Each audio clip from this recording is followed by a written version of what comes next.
आपला आवाज कोकण 24 तास। रत्नागिरी जिल्ह्यात कोणत्याही प्रकारे गॅसचा काळा बाजार होणार नाही याची पुरवठा विभागाने आणि खास करून जिल्हा प्रशासनाने योग्य ती खबरदारी घ्यावी असे आवाहन महसूल राज्यमंत्री योगेश कदम यांनी केले आहे।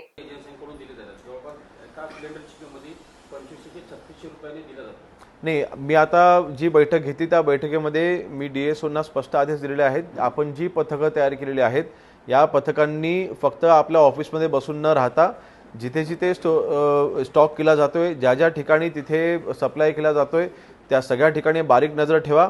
त्या सगळ्या ठिकाणी आपण सर्वांनी लक्ष ठेवून कुठेही ब्लॅक मार्केटिंग होणार नाही याची दक्षता घ्या आणि असं कुठेही निदर्शनास आल्यास त्या संबंधित व्यक्तींवरती कडक कारवाई करण्याचे निर्देश मी दिलेले आहेत आणि याच्यात कुठेही हैगाई होणार नाही याची देखील काळजी घेण्यासाठी सांगितलेलं आहे। विशेष दुसरी बाब म्हणजे एक आता आढावा बैठकीमध्ये एक बाब लक्षात आलेली आहे की आपली जी काही शासकीय इमारती आहेत, विशेषतः जे सिव्हिल हॉस्पिटल असेल, आपलं मेडिकल कॉलेज असेल, त्यानंतर आपलं जे काही मेंटल हॉस्पिटल आहे, ह्या ठिकाणचे जे कमर्शियल सप्लाय आहेत, महानगर गॅससोबत एक चर्चा आपली झाली होती किंवा महानगर गॅसने त्याच्यामध्ये एक पर्याय दिला होता की त्या इमारतींच्या समोरनं महानगर गॅसच्या लाईनी जात आहेत आणि ह्या लाईनीमधनं विदाउट कमर्शियल रेट लावता ते आपल्याला सप्लाय करण्याकरता त्यांनी तयारी दर्शवलेली आहे। मी आत्ताच मगाशी अन्ननगरी पुरवठाचे जे सचिव आहेत त्यांना मी महानगर गॅसशी संपर्क साधायला सांगितलेला आहे आणि रत्नागिरी जिल्ह्यामध्ये जेवढी काही हॉस्पिटल्स आहेत, रत्नागिरी जिल्ह्यामध्ये ज्या ज्या सर्वसामान्य नागरिकांकरिता असलेले जे काही कमर्शियल तिथे जे काही उपयोग करतात, जे काही महानगर गॅसचा सप्लाय आपण कमर्शियल रेटच्या व्यतिरिक्त आपण घेऊ शकतोय, तर तो सप्लाय चालू करण्याकरता महानगरपालिकेची जी महानगर गॅसची जी तयारी आहे त्यांच्याकडे सप्लाय चालू करण्याकरता जी काही शासनाकडनं जी काही आदेश द्यायची आवश्यकता आहे ते आम्ही देतोय आणि लवकरच तो सप्लाय आपण सिव्हिल हॉस्पिटलला असेल आणि अन्य ठिकाणी आपण चालू करून घेतोय। रत्नागिरी जिल्ह्याच्या ग्रामीण भागात साकव दुरुस्तीकरिता शासनाने जास्तीत जास्त निधी उपलब्ध करून देण्याचे ठरवले असल्याच्या महसूल राज्यमंत्री योगेश कदम रत्नागिरी येथे पत्रकारांशी बोलताना म्हणाले। नाही, मी खरं तर आजच्या ह्या पत्रकार परिषदेच्या माध्यमातून एक बाब सांगेन की आपल्या कोकणामध्ये साकव निर्मितीकरिता आपल्या सर्वांना माहिती आहे की फक्त जिल्हा नियोजनालाच हेड आहे, त्याला राज्याला दुसरा कुठलाच हेड नाही आणि फक्त दुरुस्तीकरिताचा हेड आहे आणि म्हणून माननीय मुख्यमंत्री महोदयांकडे ग्रामविकास खातं आल्याच्या नंतर मी त्यांच्याकडे वारंवार पाठपुरावा करत होतो आणि आपल्याला माहिती आहे की जे बजेट सादर केलं गेलं त्या बजेटमध्ये ग्रामविकास विभागाला कोकणासाठी फक्त साकव दुरुस्तीकरिता ग्रामविकासला नवीन हेड तयार करण्याची घोषणा माननीय मुख्यमंत्री महोदयांनी केलेली आहे आणि त्या हेडच्या अंतर्गत पालघर, ठाणे, रायगड, रत्नागिरी आणि सिंधुदुर्ग या पाचही जिल्ह्यांमधील प्रत्येक ग्रामपंचायतीकडे पत्रव्यवहार करून आपण प्रत्येक ग्रामपंचायतीमध्ये जेवढी साकवं नादुरुस्त आहेत किंवा जेवढे साकवं नवीन साकवं बांधण्याची आवश्यकता आहे याची यादी आपण घेतली होती, त्याचा आपण आराखडा तयार केलेला आहे। या आराखड्यामध्ये जेवढ्या साकवांच्या आहेत दुरुस्तीकरिता जास्तीत जास्त 2.5 कोटीपर्यंत आपण निधी खर्च करण्याची आपण तरतूद ठेवलेली आहे आणि ह्याकरता जो आवश्यक निधी आहे, मला वाटतं 450 कोटीच्या आसपासची 750 कोटीच्या आसपासची गरज आहे। ते निधी मी एक्झॅक्टली आपल्याला सांगतो किती जो लागणार आहे तो। रत्नागिरी जिल्हा परिषदेच्या अध्यक्षपदासाठी मंडणगड तालुक्याला संधी दिल्याबद्दल महसूल राज्यमंत्री योगेश कदम यांनी समाधान व्यक्त केले। ह्याची तरतूद पहिल्यांदा हेड निर्मिती करायची आवश्यकता होती, ती माननीय मुख्यमंत्री मोदयांनी घोषणा केलेली आहे आपल्या मागणीनुसार आणि त्याला जो निधी लागणार आहे तो पुढची 3 ते 4 वर्षाचा हा कालावधीमध्ये हा संपूर्ण निधी देण्यात येईल आणि आपल्या कोकणामध्ये सगळी साकवं ही ती त्याच्यामध्ये दुरुस्त आणि नव्याने बांधली जातील। तर मला वाटते प्रचंड मोठी उपलब्धता आपल्या 5 जिल्ह्यांकरता ही कोकणाकरता झालेली आहे।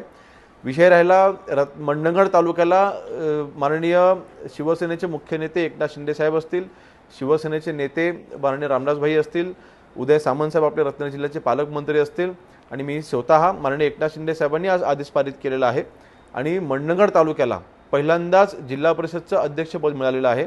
मी शिंदे साहेबांचे पुन्हा एकदा शतशः आभार मानतोय की मंडणगड तालुक्याला न्याय द्यायचं काम, ज्या मंडणगड तालुक्यामध्ये पहिल्यांदाच शिवसेनेचे सर्व पंचायत समिती सदस्य निवडून आलेत, शिवसेनेचे सर्व जिल्हा परिषदचे सदस्य निवडून आलेले आहेत, 100% विजय हा मंडणगड तालुक्यामध्ये मिळालेला होता। त्या विजयाची परतफेड माननीय एकनाथ शिंदे साहेबांनी जिल्हा परिषद अध्यक्ष दोन मंडणगड तालुक्याचा सन्मान केलेला आहे। नक्कीच मंडणगड तालुक्याच्या विकासामध्ये नक्कीच ह्यामुळे भर पडणार आहे। आज 50 वर्षानंतर मंडणगड तालुक्याला मिळालेलं राज्यमंत्रीपद माझ्या सन्मान एकनाथ शिंदे साहेबांनी दिलं, त्याच मंडणगड तालुक्याला पुन्हा एकदा पहिल्यांदाच हे अध्यक्षपद दिल्यानंतर जो राज्यमंत्री पदाचा दर्जा आहे, नक्कीच यामार्फत मंडणगड तालुक्याच्या विकासामध्ये भर पडेल।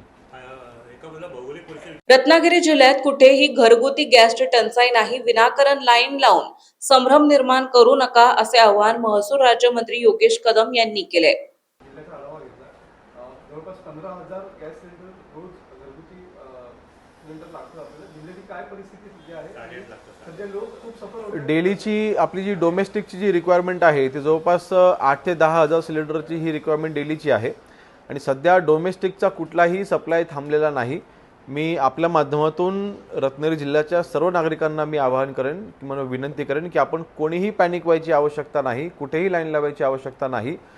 डोमेस्टिकच्या आपल्या घरामधल्या घरगुती वापराकरिता सिलेंडरचा पूर्णपणे पुरवठा हा नियमितपणे होतोय. त्यामुळे तुम्हाला त्याचं कुठलेही शॉर्टेज आपल्या रत्नागिरी जिल्ह्यामध्ये नाही.